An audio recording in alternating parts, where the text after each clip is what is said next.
I thought I had everything figured out. 3 days before my wedding, I sat in my apartment surrounded by seating charts and flower arrangements, feeling like the luckiest woman alive.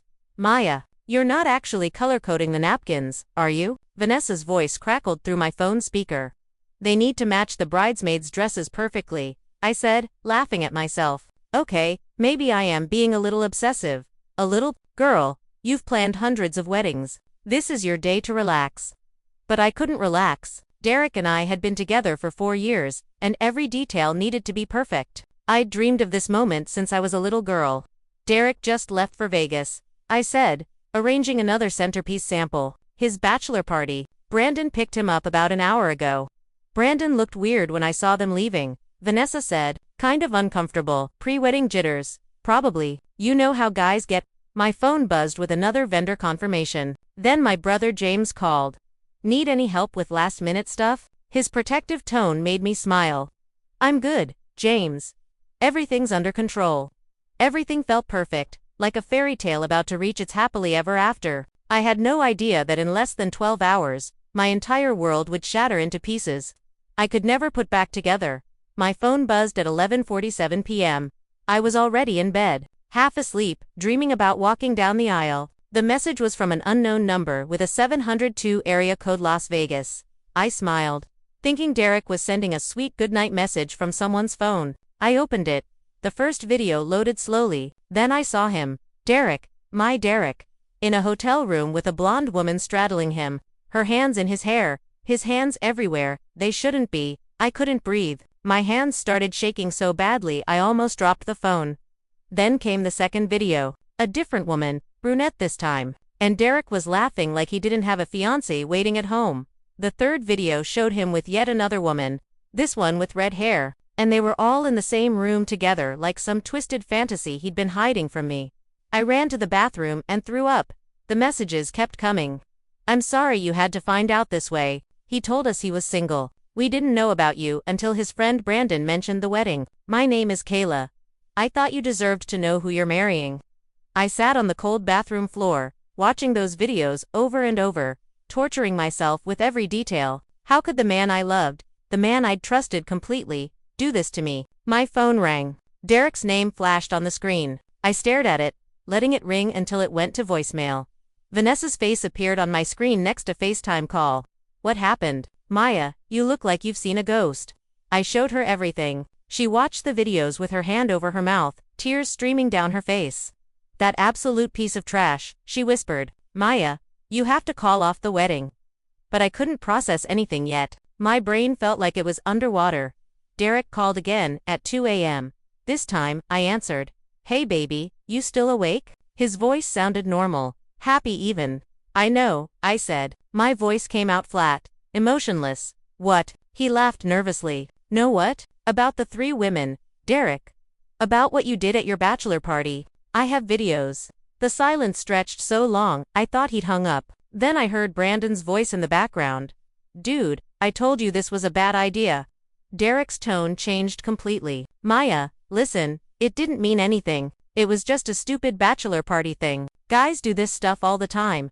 3 women, I interrupted. At the same time, that's what guys do. You're overreacting. We're getting married in 3 days. This is just cold feet talking. I'm not the one with cold feet. Derek, I'm the one whose fiancé couldn't keep it in his pants 72 hours before our wedding.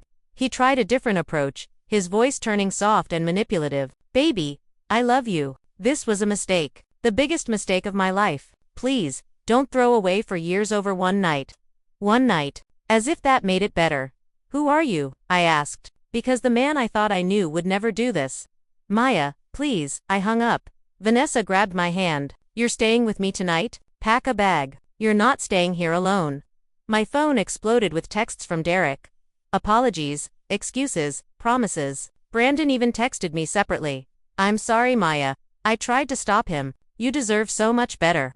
I turned off my phone. The wedding was in 3 days. Guests were flying in, deposits were non-refundable, but none of that mattered anymore because I couldn't marry a stranger. I woke up on Vanessa's couch feeling like I'd been hit by a truck. My eyes were swollen from crying, and my head pounded. For a few blissful seconds, I forgot what had happened. Then reality crashed back in. Vanessa handed me coffee. What's the plan? The plan? I was a wedding planner. I made plans for a living. But now I had to plan the dismantling of my own wedding.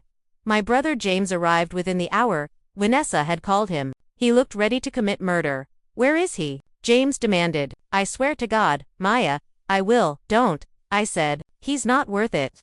But James was right about one thing. I needed to take action. I turned on my phone and it immediately exploded with notifications. 63 missed calls from Derek. Messages from his mother, Mrs. Chen, asking why I wasn't answering. Derek's calls and reminding me that her family had paid for half the wedding. That message made my blood boil. I also had a message from Kayla. If you want to talk, I'll tell you everything. He lied to all of us. Another message came from someone named Nicole, Derek's coworker. Maya, I don't know if this helps, but I saw Derek having lunch with Simone, one of the Vegas women, 2 weeks before the bachelor party. I think this was planned. Planned? He hadn't just made a drunken mistake. He'd planned this. I looked at Vanessa and James. I need to make some calls. And I need to see Derek face to face. I agreed to meet Derek at our apartment. James insisted on coming, waiting in the car outside. If you're not out in 30 minutes, I'm coming in, he said.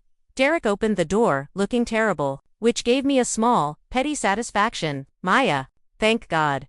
We need to talk about this like adults, like adults. I pushed past him. Adults don't cheat on their fiancés 3 days before their wedding. He followed me, his hands reaching for mine, but I jerked away. Don't touch me. It was a mistake. I was drunk.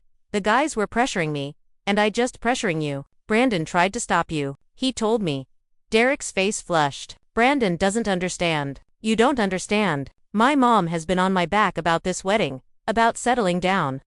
About so you cheated on me because your mother pressured you to get married. Do you hear yourself? I was shouting now. That makes no sense. He ran his hands through his hair. You're so perfect, Maya.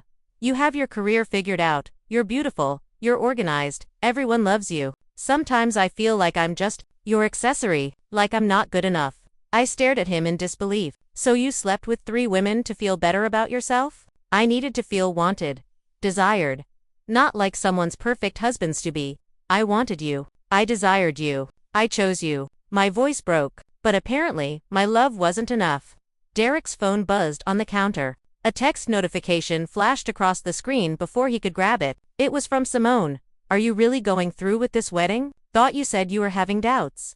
I grabbed his phone. The message thread went back weeks. Flirty texts, plans to meet up in Vegas. Simone asking if he'd broken it off with her yet. Her me? I was her to this woman. Nicole was right, I said quietly. You planned this. This wasn't a drunken mistake. You've been seeing Simone for weeks.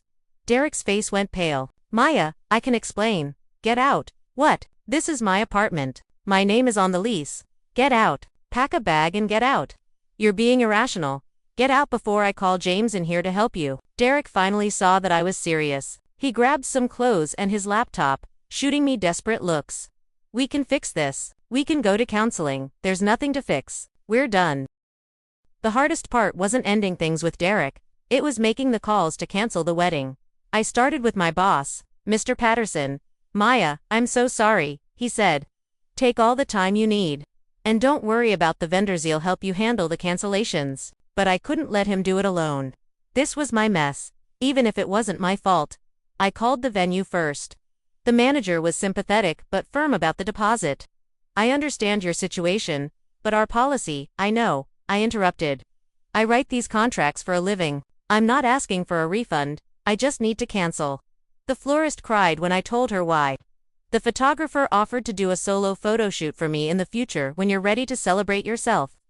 The caterer had already prepared half the food and asked if I wanted to donate it to a local shelter in my name instead. These small acts of kindness from strangers made me cry more than I had all morning. Vanessa sat beside me, holding my hand, making notes, helping me track which vendors I'd contacted. Then came the hardest call. My parents. My mom answered cheerfully. 3 days. Can you believe it? My baby girl is getting married. Mom, the wedding's off. Silence. What? I told her everything. My dad got on the phone. I could hear the rage in his voice. That boy is lucky he's not here right now. Are you okay, sweetheart? I will be, I said, though I wasn't sure I believed it. Vanessa took the phone and talked to my parents while I sat there feeling numb. Then my phone buzzed with a message from Alina, a new client I'd just started working with. I heard what happened. I don't know you well, but from what I've seen, you're incredibly strong. If you need anything, I'm here. It was strange how people I barely knew were showing me more loyalty than the man I'd almost married. It took less than 48 hours for Derek's life to start falling apart. Vanessa showed me the social media posts. Apparently, word had spread fast. Kayla had posted a public apology on Facebook, tagging Derek and explaining what had happened in Vegas. The post went viral in our social circle. Tiffany, the second woman, commented, "I can't believe he lied to all of us. Told me he was divorced." Simone, however, stayed silent. Brandon called me.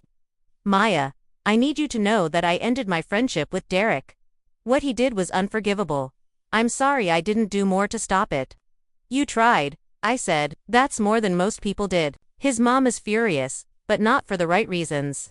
She's mad that the wedding is cancelled and she'll lose face in her social circle. She's blaming you for overreacting. Of course she was. Mrs. Chen had never particularly liked me. Derek started calling from his mother's house, leaving rambling voicemails about how I'd humiliated him publicly and ruined his reputation. The irony was not lost on me. Nicole sent me a longer message explaining that Derek had been bragging at the office about his bachelor party plans, saying he needed one last hurrah before being tied down. "The guys at work are disgusted with him," she wrote, "and HR is investigating because he was using work trips to meet up with Simone. He might lose his job." I felt a grim satisfaction reading that. Then Mr. Patterson called with surprising news. "Alina, your new client.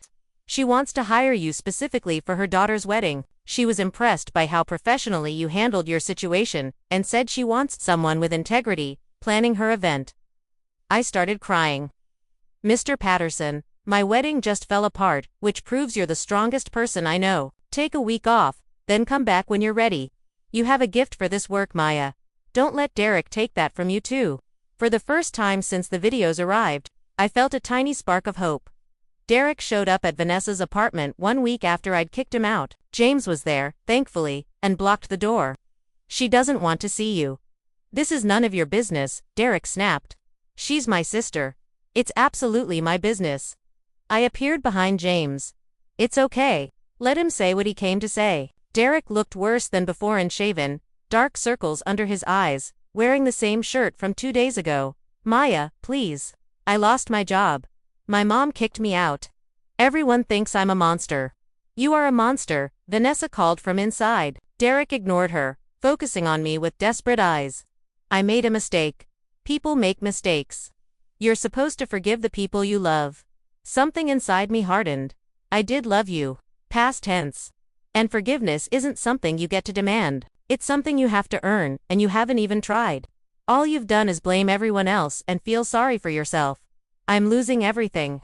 You lost it the moment you decided your bachelor party was more important than our relationship. You lost it when you planned to cheat weeks in advance. You lost it when you lied to 3 different women, including me. Derek's face crumpled. "I still love you."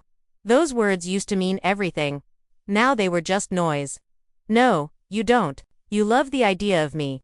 You love having someone who made you look good, who had her life together, who planned the perfect wedding. But you never loved me enough to be faithful. You never respected me enough to be honest. So that's it. For years mean nothing. For years meant everything, until you threw them away." James stepped forward. "Time for you to leave, man." Derek looked at me one last time, maybe hoping I'd change my mind. But I'd never been more certain of anything in my life. I watched him walk away, and with every step he took, I felt lighter. 3 months later, I stood in Elena's backyard, watching her daughter get married in the ceremony I'd planned. The bride was radiant, the groom couldn't stop smiling, and everything was perfect. "You outdid yourself," Alina said, squeezing my hand. "Thank you for making this day beautiful." "Thank you for trusting me," I replied. Vanessa appeared at my side with champagne. "To Maya, the best wedding planner and the strongest woman I know." We clinked glasses. Mr. Patterson had promoted me to senior planner last month. I'd moved into a new apartment, just mine, decorated exactly how I wanted. My calendar was fully booked with new clients, all referred by word of mouth. Apparently, my story had spread not as a scandal, but as a testament to strength. Women started seeking me out specifically because I'd walked away from a bad situation instead of settling. I'd also started therapy, working through the betrayal and rebuilding my trust in people. It wasn't easy, but every session left me feeling more like myself again. Brandon texted occasionally to check on me. He'd completely cut ties with Derek and had even apologized in person. "I should have called you the moment he started planning it," he'd said. "I heard through mutual friends that Derek was working at his uncle's restaurant and still living with his mother. Simone had apparently moved on to someone else." Kayla sent me a message on Instagram. "Watching you handle everything inspired me to make some changes in my own life. Thank you for being strong enough to walk away." I never responded, but I appreciated the sentiment. As I watched Elena's daughter dance with her new husband, I realized something profound. Derek hadn't destroyed my life. He'd just revealed who he really was, and in doing so, he'd given me the chance to build something better, something truly mine. 6 months after the canceled wedding, I received an unexpected letter in the mail. Derek's handwriting on the envelope. I almost threw it away without reading it. But curiosity won. The letter was long, rambling, and surprisingly honest. He admitted that he'd been intimidated by my success, that his mother's pressure had made him feel trapped, and that he'd sabotaged our relationship because he was too cowardly to admit he wasn't ready for marriage. "I spent years pretending to be someone I wasn't," he wrote. "You deserved better than a coward who couldn't face his own insecurities. I'm sorry for the pain I caused. I don't expect forgiveness, but I needed you to know that you were never the problem. You were too good for me, and instead of becoming a better man, I tore you down. That's something I have to live with." I read the letter twice, then filed it away. It didn't change anything, but it did provide closure. That evening, I went out with Vanessa, James, and some coworkers. We laughed, told stories, and I realized I hadn't thought about Derek in days. At the end of the night, Vanessa hugged me tight. "Look at you, thriving." She was right. I was thriving. My career was soaring, my friendships were stronger, and for the first time in my adult life, I was completely content being on my own. I didn't need someone to complete me. I was already whole. As I walked home that night, I thought about the woman I'd been 6 months ago, the one who'd watched those videos on her bathroom floor, heartbroken and lost. I wished I could tell her that everything would be okay, that betrayal wouldn't break her, that she'd rise from the ashes stronger, wiser, and free, and she'd never settle for less than she deserved again. Asterisk.